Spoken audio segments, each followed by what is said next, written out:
Hi hello नमस्कार family. तर खूप दिवसानंतर आपला आज डेली व्लॉग येत आहे. आज आहे आषाढी एकादशी, त्यामुळे सकाळी लवकर उठूनच मी कामाला लागलेले आहे. उठल्याबरोबर घरामध्ये एवढा पसारा पडला होता, एवढे मोठे रात्रीचे भांडे पडले होते. म्हणजे मायराला आणि मानसला आज 2 दिवस झालं सुट्ट्या आहेत, तर त्यांच्यामुळे घरामध्ये एवढा पसारा होतो ना, तर तो आवरता आवरताच मला नाकी नऊ येतो.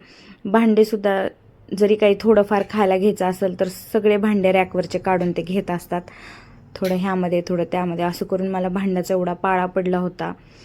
तरी मी आदल्या रात्री म्हणजे 4 वाजेपर्यंतची भांडी घासली होती, पण तरीसुद्धा रात्री एवढं साठलेत बघा. तर तेच आता काम चालू आहे माझं. क्लिनिंग वगैरे केल्यानंतर, कारण आज आषाढी एकादशी असल्यामुळे सगळं स्वच्छता करूनच मला परत उपवासाचं म्हणजे फराळाचं बनवायचं होतं, खिचडी वगैरे. तर हा व्लॉग कंटिन्यू करा. खूप दिवसानंतर मी असा डेली व्लॉग तुमच्यासोबत घेऊन आलेली आहे, कारण इथून पुढे मी डेली म्हणजे दररोजच्या दररोज व्हिडिओ आपले येण्यासाठी मी ट्राय करणार आहे. तर तुम्ही असंच तुमचा सपोर्ट राहू द्या. आणि जे काही म्हणजे तुम्हाला वेट करावं लागतं बऱ्याच दिवस, तर असं परत कधी होणार नाही आहे.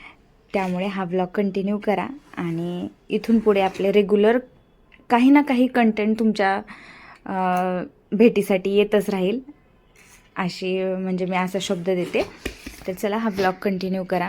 भांडे बघा एवढे साठले होते ना, आणि तेही सगळे मोठे मोठे भांडे होते, मोठे पातेले, मोठ्या कढया वगैरे. कारण जरी थोडं काही करायचं म्हटलं तरी नवीन भांडं घ्यावंच लागतं, करावंच लागतं. आणि मुलं घरी असल्यानंतर त्यांची एवढी फरमाईश असते ना, की आज हे खायचं आहे, आत्ता ते खायचं आहे, हे बनव ते बनव.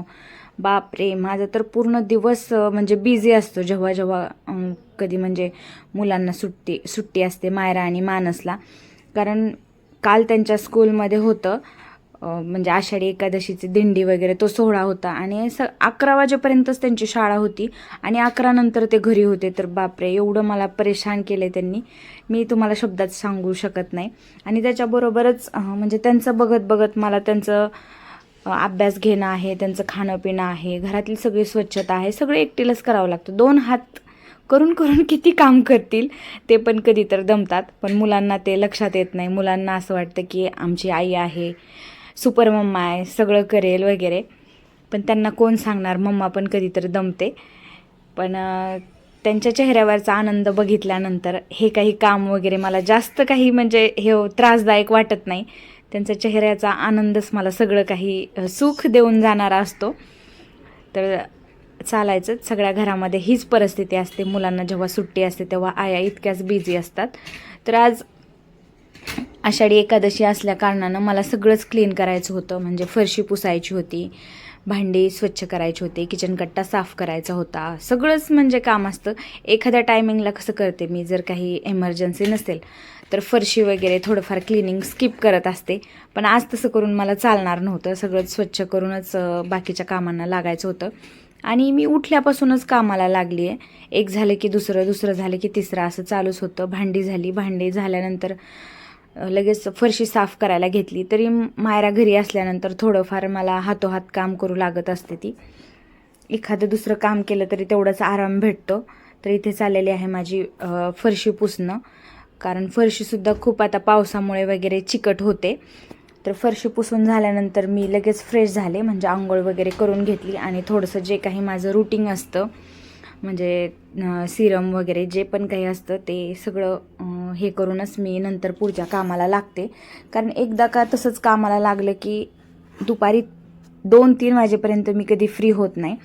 म्हणून मग फ्रेश झाल्यानंतर थोडंसं जे काही माझं डेलीचं रुटीन असतं म्हणजे जे काही प्रोडक्ट असतात ते लावूनच मी बाकीच्या कामांना सुरुवात करत असते. तर इथे माझं थोडंसं चाललेलं आहे. आणि मानससुद्धा मध्ये मध्ये करत होता. म्हणजे त्याला पाहायचं होतं की मम्मा काय करते काय नाही. दररोज पाहत होतो, पण त्याला नवीनच काहीतरी म्हणजे त्याला असं वाटतं की मम्मा दररोज वेगळं वेगळं काहीतरी करते, म्हणून त्याला रोज पाहायचं असतं मी काय करते ते. तर असं सिम्पलचं साडी वगैरे घालून मी तयार झालेली आहे, कारण जास्त काही घरामध्ये मी करून बसत नाही. आणि तुम्ही पण पाहता की माझ्या चेहऱ्यावरती थोडासुद्धा मेकअप नाही आहे. म्हणजे मेकअप म्हणण्यापेक्षा मी थोडंसं स्किनचं केअर करण्यासाठी टोनर वगैरे यूज करते आहे. फेसवॉश, टोनर आणि एक क्रीम, पावडर, बस ह्याच्या पलीकडे मी जास्त काही लावत नाही. तर आता सगळं माझं तयारी झाल्यानंतर देवपूजा करते आहे. कारण देवपूजा केल्यानंतरच मला स्वयंपाकाला म्हणजे आज जे काही फराळाचं बनवायचं आहे त्याची मी तयारी करणार आहे. देवपूजा वगैरे करून घेतल्यानंतर घरामध्ये एवढं प्रसन्न वातावरण होतं आणि त्याच्यामध्ये आज मी सगळी स्वच्छता केली आहे, तर मला खूप छान वाटते. असंही मी दररोज स्वच्छता करते, पण आज काही जास्त विशेष असं केलेलं आहे, म्हणजे जास्त स्वच्छता केलेली आहे. तर इथे देवपूजा वगैरे करून घेते मी. मानसची तर अजून आंघोळ पण झाली नाही, पण त्याचं चाललं आहे मध्ये मध्ये करणं. कारण मी काहीतरी जास्त तयारी करत असले किंवा काय असलं की त्याला वाटतं की आज घरामध्ये काहीतरी स्पेशल आहे, म्हणून तो मध्ये मध्ये करत असतो. तर देवपूजा झाल्यानंतर मी इथे लगेच बटाटे वगैरे कापून घेते. आज काही बटाटे मी बॉईल करून घेतले नाही, कारण मला आज फक्त खिचडी वगैरे बनवायची होती. साबुदाण्याचे वडे काही बनवायचे नव्हते मला, कारण थोडंसं तेलकट खाण्यासाठी मी थोडंसं म्हणजे टाळते तेलकट खाणं. कारण दर शनिवारी ह्यांचा उपवास असतो आणि त्याच्यामध्ये मुलांना पण टिफिनला वगैरे होतात, म्हणून साबुदाण्याचे वडेच मी करत असते.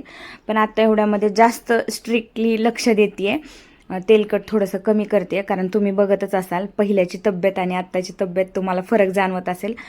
आता थोडीशी तब्येत माझी वाढली आहे, तर त्यासाठी मी भरपूर सारे प्रयत्न करते. पण तब्येत वाढायचं म्हटलं तर काही वेळ लागत नाही, पण कमी करायला एवढी मेहनत जाते, त्यामुळे थोडंसं तेलकट वगैरे कमी करते. पण आपलं कसं महाराष्ट्रीयन जेवणामध्ये तेलकट, तुपकट, अजून म्हटलं तर तळलेले वगैरे पदार्थ जास्त असतात. तर तसंही मी कमी कमी म्हटलं तरी काही ना काही तेलकट होतंच. तर हे इथे मी आता पापड तळते. हे उपवासाचे पापड आहेत. उन्हाळ्यामध्ये मी केले होते हे सगळे, कारण उन्हाळ्यामध्ये असं वाळवणाचं सामान वगैरे करून ठेवलं तर ते आपल्याला वर्षभर टिकतं. त्यासाठी मी फक्त उपवासाचंच केलं होतं, कारण मला त्यानंतर शिफ्टिंग वगैरे करायची होती. बरंचसं मला काही उन्हाळ्याच्या ह्याच्यामध्ये काम होतं, त्याच्यामुळे मी काही जास्त करू शकले नाही. पण उपवासाचं तेवढं जे काही पदार्थ आहेत ते बनवून घेतलेले आहेत, कारण ह्यांचं दर शनिवारी त्यांना काही ना काही नवीन पाहिजे असतं. मग दररोज काय करायचं, दर शनिवारी काय करायचं हा प्रश्न असतो. त्यामुळे थोडंसं मी उपवासाचं पदार्थ बनवून घेतलेले आहेत. तर इथे पापड झालं, अजून बटाटा साबुदाण्याची चकली झाली, हे सगळं तळून घेते मी कितीही आवड करायचं म्हटलं ना की आज तेलकट काही करायचं नाही आहे किंवा नको तेलकट करायला, पण तरीसुद्धा काही ना काही होतंच. त्याच पद्धतीनं आता हे पापड वगैरे तळून घेते मी. आणि मायराला भूक लागली होती, त्याच्यामुळे ती पण सारखी किचनमध्ये येत होती, मम्मा भूक लागली आहे, झालं की नाही. पण तिला म्हटलं मायरा एवढं सगळं काम केलं आहे मी, सगळं क्लिनिंग केलं आहे, थोडेसे पेशन्स ठेव, मी आता बनवतेच आहे आणि झाल्याबरोबर तुम्हाला देते खायला, असं म्हटल्यानंतर ती लगेच गेली. कारण तिला TV पाहता पाहता सगळं खाणं पिणं सगळं जाग्यावर पाहिजे असतं. मग तिला पण थोडंसं मी समजून सांगितलं की मायरा माझे 2च हात आहेत, बघ मी किती काम करते, एकटीच आहे, थोडंसं तू पण मदत करत जा, असं बोलले की निघून गेली ती. जास्त काही मला बोलायला हे केलं नाही, कारण तिला माहिती आहे मम्मा जर चिडली तर आपल्यावर सगळं राग निघतो, त्यामुळे निघून गेली. आणि इथे माझं बटाटा वगैरे चाललं होतं, थोडंसं शिजायला ठेवलं होतं, कारण खिचडी बनवत होते मी. त्याचबरोबर घरी मी दही बनवून ठेवलं होतं, कारण आदल्या दिवशी मला माहीत होतं पॅकेटचं दही काही पुरत नाही आणि मुलं एवढं दही ताक असल्यानंतर घरी म्हणजे जास्त त्यांना आवडतं खायला साखर वगैरे टाकून. तर इथे मी बनवलेले आहे दह्याची म्हणजे ताक बनवलं आहे घरी, थोडंसं आंबट होतं त्याच्यामुळे जास्त पातळ बनवलं पाणी टाकून. आणि मला असंच ताक प्यायला आवडतं, म्हणजे प्लेन, फक्त त्याच्यामध्ये मीठ घालून. जेवणासोबत किंवा अशा कशासोबत एवढं भारी वाटतं ना मला हे ताक वगैरे प्यायला. आणि तुम्हीसुद्धा पीत जावा, शरीरासाठी चांगलं आहे. बाकीचे काही कोल्ड्रिंक्स वगैरे बाहेरून मार्केटमधून आणण्यापेक्षा हे घरी केलेलं बेस्ट आहे. तर आता वाजलेले आहेत संध्याकाळचे 5:30 आणि माझे थोडंसं आराम वगैरे केल्यानंतर, फराळाचं वगैरे केल्यानंतर लगेच उठले मी, कामाला लागले, झाडू वगैरे मारला. कारण मी आराम करत असले तर मुलं आराम करतात असं नसतं, ते पसारा करायचा तो करूनच ठेवतात. मायरा तर तिच्या फ्रेंडला घरी घेऊन येत असती, मग तिचं खेळणं वगैरे सगळं काही पसारा तिथेच पडलेला असतो, तशीच निघून जाते. मग उठल्यानंतर मी जरासं झाडू वगैरे मारला, किचन कट्ट्यावरचं सगळं आवरलं. दुपारी भांडी म्हणजे सकाळी तुम्हाला दाखवलं तशी भांडी मी स्वच्छ करून ठेवली होती, ती लावलीसुद्धा नव्हती. मायराला सांगितलं होतं पण तिनं काय ऐकलं नाही, मग मीच ते लावलं. त्यानंतर थोडंसं बेडरूम वगैरे आवरून घेतलं, कारण मानस इथे झोपला होता आणि तोसुद्धा मस्ती करतच झोपला होता, त्याच्यामुळे थोडासा पसारा झाला होता. कपडे धुतलेले ते सुद्धा काढून आणून मी त्याच्यासुद्धा घड्या करते आहे. एवढं सगळं म्हणजे मला बोलताना तुम्हाला एवढं सांगताना हे होतं आहे, तर काम करताना किती मेहनत लागत असेल तुम्ही विचार करू शकता. तर बघा ह्या जे काही 10-15 मिनटाचा जो काही आमचा व्लॉग असतो, व्हिडिओ असतो, त्याच्यामध्ये दिसतं तेवढंच नसतं, त्याच्या मागे भरपूर सारी मेहनत असते. म्हणजे काम करत करत शूट पण करायचं असतं, कुठे आपल्याला शूट करायचं आहे, कुठे थांबायचं आहे, कुठं कट करायचं आहे, कुठे आवाज द्यायचा आहे, कुठे व्हॉईस ओव्हर करायचं आहे, हे सगळं मॅनेज करावं लागतं. त्यामुळे ह्या मेहनतीला तुम्ही साथ द्या आणि मला सपोर्ट करा. अजून कोणी सबस्क्राईब केला नसेल आपला चॅनल तर त्यांनी सबस्क्राईबसुद्धा करून घ्या. आणि मी आता डेली तुमच्या भेटीसाठी येणार आहे, त्यामुळे एक छानशी कमेंट करा. आता मी परत हातपाय वगैरे धुवून फ्रेश झाली आहे. तर बघा, मी जास्त काही मेकअप करत नाही, असंही तुम्ही पाहिलं असेलच. मला जास्त काही मेकअप मला आवडत नाही. त्यानंतर मी दिवाबत्ती करून घेते, कारण 6 वाजले होते. सगळं आवरताना एक अर्धा तास तरी निघून जातो. मग दिवाबत्ती वगैरे केली. मुलं नव्हते घरामध्ये, त्यामुळे मला पटपट आवरायला जमलं. आणि मुलं जर घरात असले की त्यांचं मी पुढे काम करत जाते, तोपर्यंत त्यांनी मागे पसारा करून ठेवलेला असतो. मग आता ते खाली पार्किंगला खेळायला गेले होते, तोपर्यंत मी सगळं आवरून घेतलं, दिवाबत्ती केली. आणि आता ठेवणार आहे माझ्यासाठी मस्त असा चहा, कारण वातावरणसुद्धा तसं आहे. पाऊस पडतोय, थंडी वाजते आणि त्याच्यामध्ये गरम गरम चहा, हे काही वेगळ्या लेवलचं कॉम्बिनेशन आहे. मी इथे चहा वगैरे ठेवते. आणि मी चाय लवर आहे, त्याच्यामुळे मला कधीही तुम्ही चहा दिला ना तर मी तो नाही कधीच म्हणणार नाही. दिवसात नाही 2-3 वेळा तरी चहा करून पिते. ते पण मी कमी करणार आहे माझ्या तब्येतीसाठी, पण जेव्हा होईल तेव्हा होईल. आता तर मी चहाचा आनंद घेणार आहे. तर चहासोबत मस्त असं मी वेपर्स खाणार आहे, कारण ह्यांनी दुपारी आणले होते, पण दुपारी मला काही खायला भेटलं नाही, ते मुलांनीच खाल्लेलं आहे.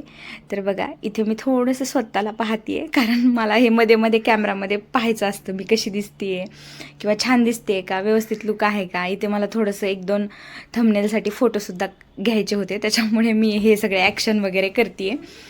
तर तुम्हाला हे छान वाटत असेल तर मला नक्की कमेंट करा. तुम्हाला काय पाहायला आवडेल माझ्या ब्लॉगमध्ये हे सुद्धा मला कमेंटमध्ये सांगा.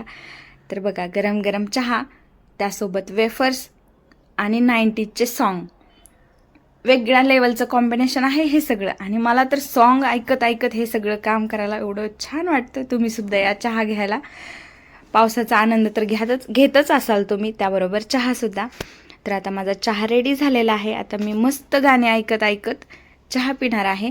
तर माझ्या टी व्हीवरती मी कुठलं गाणं ऐकते हे मला कमेंटमध्ये सांगा, तुम्ही जर ओळखला असेल तर मी असा निवांत वेळ चहा पीत पीत घालवत आहे आणि आवडीचे सॉन्गसुद्धा ऐकत आहे. अजून कुणी आपला चॅनल सबस्क्राईब केला नसेल तर सबस्क्राईब करा. कमेंट एक छानशी करा, तुमच्या कमेंटला नक्कीच मी रिप्लाय करेन. आणि सॉन्ग कुठलं हे ओळखलं असेल तर ते सुद्धा मला कमेंटमध्ये सांगा.